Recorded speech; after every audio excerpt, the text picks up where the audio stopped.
Hello friends, welcome to my channel. இன்னைக்கு நம்ம இந்த வீடியோவில் எந்த படத்தோட ரிவ்யூ பார்க்க போகிறோம்னா 2020 ஹாலிவுட்டில் ரிலீஸ் ஆன ஸ்வீட் ரிவர் இந்த படத்தோட ரிவ்யூ தான் பார்க்க போகிறோம். இந்த படத்தோட கதையை பற்றி பார்த்தோம்னா நம்ம படத்தோட ஹீரோயின் அவங்களோட பையனை தேடி ஒரு ஊருக்கு போகிறாங்க. அந்த ஊரில் அவங்க ஒரு வீடை வாடகைக்கு எடுத்திருக்காங்க. அந்த வீட்டோட ஓனர் மர்மமான முறையில் ரிவரில் இறந்து கிடக்காரு. அதை பார்த்தோன்னே பக்கத்தில் இருக்கிறவங்களாம் இங்கே இதெல்லாம் நடக்கிறது சகஜம்தான் அப்படின்னு சொல்லி பேசிகிட்டு இருக்காங்க. அதை கேட்ட நம்ம ஹீரோயின் எதுக்கு இப்படிலாம் நடக்குது அப்படின்னு கேட்குறாங்க. இல்லை, இதுக்கு முன்னாடி இங்கே ஒரு பஸ் ஆக்சிடென்ட் ஆயிடுச்சு, அதில் ரொம்ப பிள்ளைங்க இறந்து போயிட்டாங்க, அதனால இந்த ஊரில் இப்படி நடக்கிறது சகஜம்தான் அப்படின்னு சொல்கிறாங்க. அதே நேரத்தில் அவங்களுக்கு வீட்டில் அமானுஷ்யமாக பல விஷயம் நடக்குது. கடைசியில் நம்ம ஹீரோயின் அவங்களோட பையனை கண்டுபிடிச்சாங்களா இல்லையா, அதே நேரத்தில் அந்த ஊரில் இருக்கிற சீரியல் கில்லர் கடைசியில் போலீஸ்கிட்ட மாட்டினானா இல்லையா, இதுதான் இந்த படத்தோட மொத்த கதையே. இந்த படத்தோட பாசிட்டிவ்னு பார்த்தோம்னா, இந்த படத்தில் நடித்த எல்லா ஆக்டருமே அவங்களோட ஒர்க்கை பெஸ்ட்டாக பண்ணி கொடுத்துருக்காங்க. முக்கியமாக நம்ம ஹீரோயின் அவங்களோட ஆக்டிங்கை ரொம்ப யதார்த்தமாக சூப்பராக பண்ணி கொடுத்துருக்காங்க. அதே நேரத்தில் நம்ம டேரக்டர் அம்மா பையனுக்குள்ள சென்டிமெண்ட்லாம் நம்ம டேரக்டர் ரொம்ப அழகாக நமக்கு காமிச்சிருக்காரு. உண்மையிலே அந்த போர்ஷன்லாம் பார்க்கும்போது நல்லா இருந்துச்சு. அதே மாதிரி இந்த படத்தில் ஹாரர் எலமெண்ட்லாம் ஓரளவுக்கு நல்லாவே ஒர்க் அவுட் ஆயிருக்கு. அதே மாதிரி எமோஷன்லாம் இதில் கொஞ்சம் நல்லாவே இருக்குது. இந்த படத்தோட டியூரேஷன்னு பார்த்தோம்னா 1 மணி நேரம் 50 நிமிஷம் இருக்குது.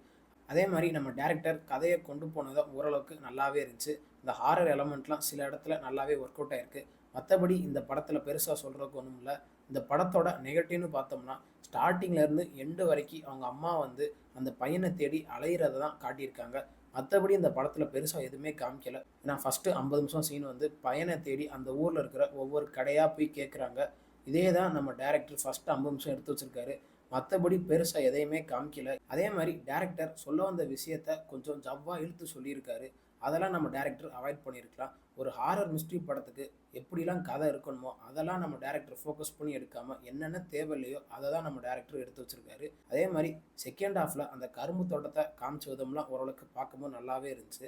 ஆனால் அதை கொஞ்சம் ஷார்ட்டாக முடிச்சிருந்தா இன்னும் நல்லா இருந்திருக்கும். எதுக்குன்னா அதையும் கொஞ்சம் ஜவ்வாக இழுத்து வச்சுருக்காரு. அதெல்லாம் இன்னும் ஃபோக்கஸ் பண்ணி எடுத்திருந்தா இது உண்மையிலேயே ஒரு ஹாரர் மிஸ்ட்ரி படமாக அமைஞ்சிருக்கும். அதே மாதிரி ஹாரர் சீன்லாம் ஓரளவுக்கு நல்லா இருந்தாலும் சில இடத்தெல்லாம் பார்க்கும்போது என்னடா இது அப்படின்னு தான் நமக்கு பார்க்கும்போது தோணும். அதே மாதிரி இந்த படத்தை நம்ம டேரக்டர் ஸ்டார்டிங்லேருந்து எண்டு வரைக்கும் கொஞ்சம் ஸ்லோவாகவே தான் கொண்டு போயிருக்காரு. அதெல்லாம் இன்னும் கொஞ்சம் ஃபோக்கஸ் பண்ணி எடுத்துருக்கலாம். அதே மாதிரி கிளைமேக்ஸ்லாம் நம்ம எதிர்பார்க்காத மாதிரி நம்ம டேரக்டர் வச்சு முடிச்சிருக்காரு.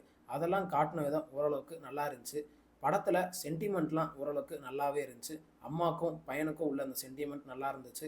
அதே மாதிரி அம்மா அந்த பையனை தேடி அலையிற விதம் அதெல்லாம் காமிச்ச விதம் நல்லா இருந்துச்சு. ஆனால் ஸ்டார்டிங்கில் அந்த 50 நிமிஷம் சீனை கொஞ்சம் கட் பண்ணியிருந்தா இந்த படத்தை ஓரளவுக்கு உட்காந்து பார்க்க முடிஞ்சிருக்கும். இந்த படத்தில் ஒர்க் பண்ண எல்லா டெக்னீஷியனுமே அவங்களோட ஒர்க்கை பெஸ்ட்டாக பண்ணி கொடுத்துருக்காங்க. முக்கியமாக நம்ம சினிமாட்டோகிராஃபர் அந்த கரும்பு தோட்டத்தை காமிச்ச விதம்லாம் நல்லா இருந்துச்சு. பேக்ரவுண்ட் ஸ்கோர், மியூசிக் அதெல்லாம் ஓரளவுக்கு நல்லாவே பண்ணியிருக்காங்க. ஓவராலாக இந்த படம் ஒரு ஒன் டைம் வாட்சபிள் மூவி தான். வழக்கமாக ரிலீஸ் ஆகிற ஹாரர் படம் மாதிரி இல்லாமல் இந்த படம் கொஞ்சம் ஸ்லோவாகவே தான் மூவ் ஆகும். இந்த படத்துக்கு நம்ம கொடுக்குற ரேட்டிங் பார்த்தீங்கன்னா 10க்கு 5 கொடுக்கலாம். இந்த படம் ஓடிடி தளமான அமேசான் பிரைமில் அவைலபிளாக இருக்குது. இந்த படத்தை வீக்கெண்டில் போர் அடிச்சா உட்காந்து பாருங்கள். இந்த வீடியோ உங்களுக்கு பிடிச்சிருந்தா மறக்காமல் நம்ம சேனலை லைக் பண்ணி கமெண்ட் பண்ணி ஷேர் பண்ணுங்கள். மறக்காமல் சப்ஸ்கிரைப் பண்ணி பக்கத்தில் இருக்க பெல் பட்டனை கிளிக் பண்ணி விட்ருங்க. தேங்க்யூ ஃபார் வாட்சிங் திஸ் வீடியோ.